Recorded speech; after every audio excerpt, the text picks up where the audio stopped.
گرد آلود sign board لگا ہوا تھا۔ جب بھویں سکیڑ کر بورڈ کی عبارت پڑھنے لگا، کاپر ٹاؤن شیرف، بہت خوب، یہ شیرف کا دفتر ہے۔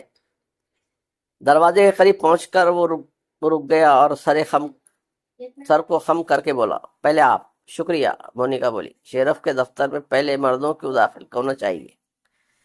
پھر دونوں شانہ بشانہ اندر چلے گئے۔ داہنی دیوار کے ساتھ ایک شکستہ سی میز پڑی تھی۔ میز کے پائے کے پاس ایک پیتل کا ٹوٹا ہوا اسٹو پڑا تھا۔ اس قسم کا اسٹو جو نے اپنی نانی کے پاس دیکھا تھا وہ مٹی کے تیل سے جلتا تھا اور اس میں پمپ سے ہوا بھری جاتی تھی۔ دیوار کے ساتھ ایک گن ریک بنا ہوا تھا جس میں 6 بندوقیں رکھنے کی جگہ تھی۔ کمرہ مستطیل تھا اور پچھلے حصے میں سلاخیں کی پارٹیشن بنی ہوئی تھی۔ دروازہ بھی مضبوط سلاخوں کا بنا ہوا تھا۔ تو یہ ہے اس قصبے کی جیل یا حوالات، مونیکا نے کہا، اور یہ شرف صاحب کی میز، اور یہ شیرف صاحب کی میز ہے، جو نے کہا، لیکن افسوس کہ یہاں کوئی کرسی نہیں ہے۔ غلطی سے میز پر نہیں بیٹھ جانا، اس کے پائے تمہارا بوجھ نہیں اٹھا سکیں گے۔ کمرے کی دیواریں مضبوط سیمنٹ کی بنی ہوئی تھی اور دونوں کی آوازیں گونج رہی تھی۔ مونیکا حسب معمول کمرے کی تصویریں اتارنے لگی، جو حوالات کے اندر چلا گیا اور کسی قیدی کی طرح سلاخیں پکڑ کر کھڑا ہو گیا۔ پھر بولا، ایک تصویر اس طرح بھی اتارو۔ مونیکا پر خیال نظروں سے اس کی طرف دیکھتی ہوئی بولی، اگر کہیں سے قیدیوں والا لباس بھی مل جائے تو خوب رہے۔ یہ سن کر جو اچانک ہی اندر سے لرز گیا۔ اسے خیال آیا کہ اس وقت وہ واقعی ایک مجرم تھا۔ اگر وہ پکڑا گیا تو سچ مچ جیل میں ہوگا۔ اس خیال نے اس کے دل پر اتنا گہرا اثر کیا کہ وہ جلدی سے باہر آ گیا۔ مونیکا جو تصویر کے لیے فوکس سیٹ کر رہی تھی برہمی سے بولی، باہر کیوں آ گئے؟ ابھی تصویر نہیں اتاری۔ تصویر رہنے دو، تمہارا چہرہ تو ایسا اتر گیا جیسے تم سچ مچ قیدی ہو۔ چلو اندر، صرف 1 سیکنڈ کے لگے گا۔ مونیکا کے اشارے پر مجبور ہو کر وہ دوبارہ اندر چلا گیا۔ مونیکا کونے میں کھڑی ہوئی تصویر لینے لگی تو اس نے دیکھا کہ حوالات کا کھلا ہوا دروازہ ٹھیک نہیں لگ رہا تھا۔ اس نے آگے بڑھ کر لوہے کے دروازے کو دھکا دیا، لیکن وہ برسوں پرانے زنگ کی وجہ سے شاید جام ہو گیا تھا۔ یہ کیا کر رہی ہو؟ جو نے گھبرا کر بولا، دروازہ بند کر رہی ہوں، کھلا ہوا دروازہ اچھا نہیں لگ رہا۔ جیل کا دروازہ تو بند ہی ہونا چاہیے نا۔ یہ کہتے ہوئے اس نے کیمرہ میز پر رکھ دیا اور دونوں ہاتھوں کی قوت سے دروازے کو دھکا دیا۔ اس کے ساتھ ہی فرش پر لگی ہوئی کسی لیور کے ٹوٹنے کی آواز سنائی دی اور دروازہ بڑے زور سے بند ہو گیا۔ لوہے سے ٹکرایا اور کھٹکے کی آواز بھی سنائی دی۔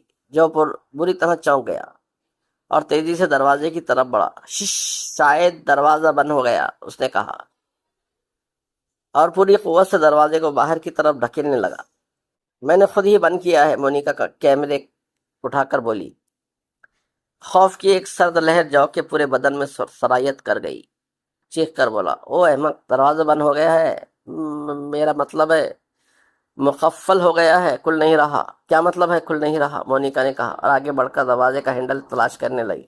تبھی اس کے چہرے پر دہشت نمودار ہو گئی۔ دروازے کا ہینڈل ٹوٹا ہوا تھا۔ دروازے میں مضبوط قسم کا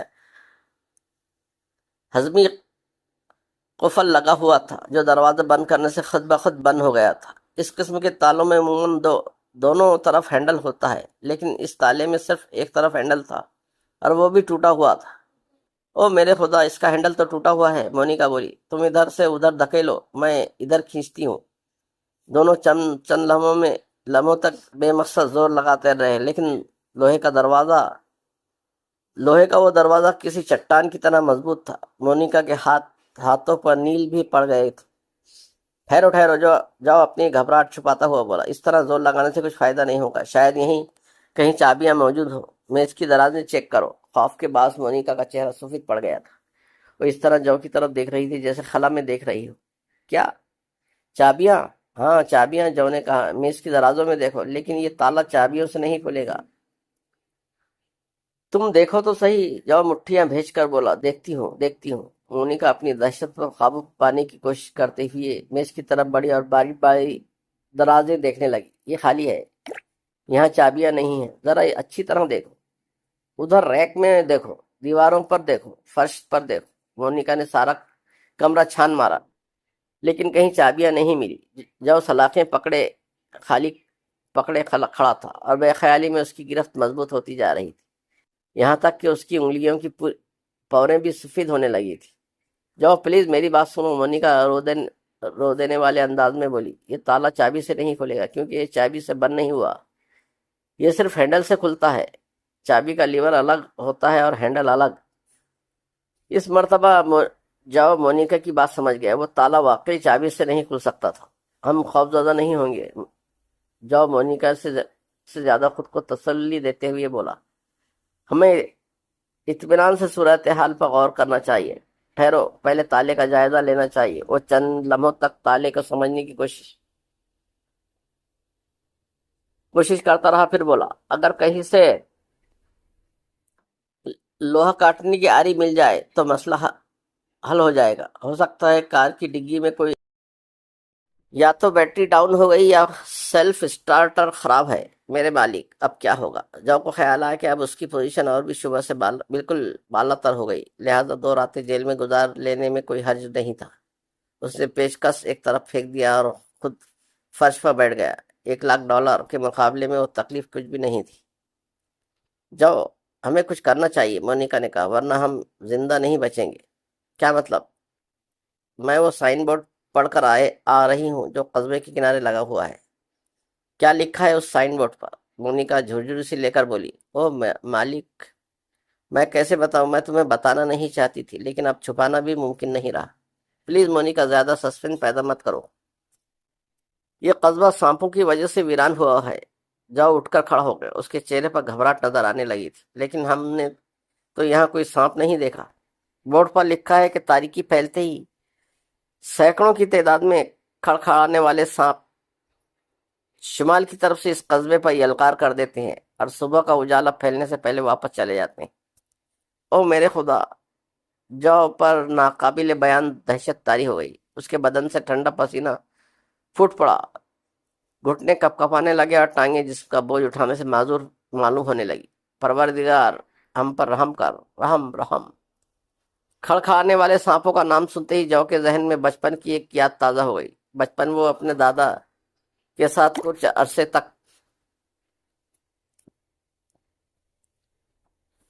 ان کے فارم ہاؤس میں رہا تھا۔ اس وقت اس کی عمر 9 یا 10 سال کے قریب تھی۔ اس کے دادا اسے جنگل میں زیادہ دور جانے سے منع کرتے رہتے تھے، کیونکہ اس علاقے میں کھڑکھڑانے والے سانپ پائے جاتے تھے۔ لیکن جو ان باتوں پر یقین نہیں کرتا تھا۔ ایک دفعہ وہ 2 لڑکوں کے ہمراہ جنگل میں دور تک نکل گیا۔ ان کے ایک ساتھی نے جب ایک جھاڑی کے قریب سے گزرنے کی کوشش کی تو اچانک زبردست کھڑکھڑاہٹ کی آواز سنائی دی اور لڑکا چیخ مار کر دور جا گرا۔ اس کے ساتھ ہی ایک انتہائی خوفناک قسم کا سانپ جھاڑی سے نکل کر جنگل میں غائب ہو گیا۔ پھر ان کے دیکھتے ہی دیکھتے چیخ مارنے والے لڑکے نے دم توڑ دیا اور اس کا رنگ نیلا پڑنا شروع ہو گیا۔ یہ خیال جو کے لاشعور میں خوف کی علامت بن چکا تھا، اور آج یہ خوف پوری شدت کے ساتھ ابھر کر سامنے آ گیا تھا۔ وہ پھٹی پھٹی نظروں سے مونیکا کی طرف دیکھنے لگا۔ دل ہی دل میں وہ اپنے آپ پر لعنت کرنے لگا کہ اس نے کیوں مونیکا کے ساتھ دھوکہ کرنے کا منصوبہ بنایا۔ ساتھ ہی وہ جم اور فرینکی پر بھی لعنت کرنے لگا، جو اسے وہاں تک پہنچانے کا سبب بنے تھے۔ پتہ نہیں وہ اس وقت کہاں تھے اور انہوں نے مونیکا کے باپ سے رقم وصول کرنے کے لیے کیا طریقہ اختیار کیا تھا۔ سورج غروب ہونے میں کتنا وقت باقی ہے؟ بالآخر اس نے مونیکا سے پوچھا۔ تقریباً 1.25 گھنٹہ باقی ہے۔ تم ایک بار پھر کوئی ایسی چیز تلاش کرنے کی کوشش کرو جس سے ہم ان سلاخوں کو کاٹ سکیں یا ان کے درمیان راستہ بنا سکیں۔ اگر کوئی بھاری ہتھوڑا مل جائے تو میں اس دیوار کو توڑنے کی کوشش کر سکتا ہوں۔ مجھے باہر جاتے ہوئے ڈر لگ رہا ہے۔ مونیکا جو رقت آمیز آواز میں بولا، مجھے یقین نہیں ہے کہ میں کل کا سورج طلوع ہوتے ہوئے دیکھ سکوں گا۔ میں اس کوٹری میں بند کچھ نہیں کر سکتا۔ تم میرے لیے امید کی آخری کرن ہو۔